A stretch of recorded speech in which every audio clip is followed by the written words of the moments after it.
Guys, এটা দেখতো, এই পাথরটা কি লেকে খাচ্ছে দেখ না, পটকায় পটকায় কিরকম পটকাছে দেখ।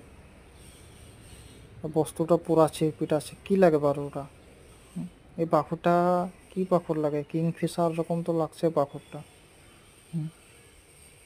কিন্তু এটা কি কেঁচুয়া তো নহয় রকম লাগছে, মোকে তো সাপ রকম হ্যাঁ লাগছে।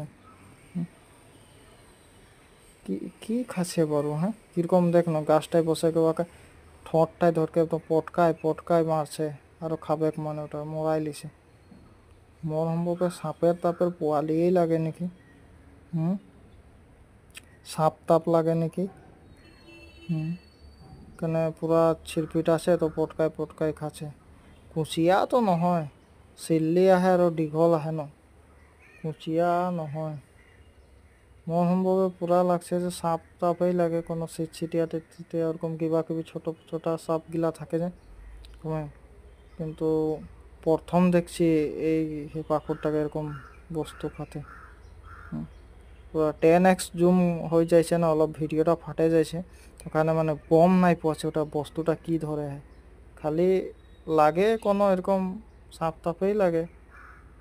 কেঁচুয়া के तो उतना छिट पिटाई के उतना पटकाए पटकाए मारते दरकार হয় না। দেখতো তোরা কমেন্ট করে জানাবি তো কি খাচ্ছে। এই পাখরটাকে চিনহে পাই না, এটারও পাখরটারও নাম বাতাবি তো।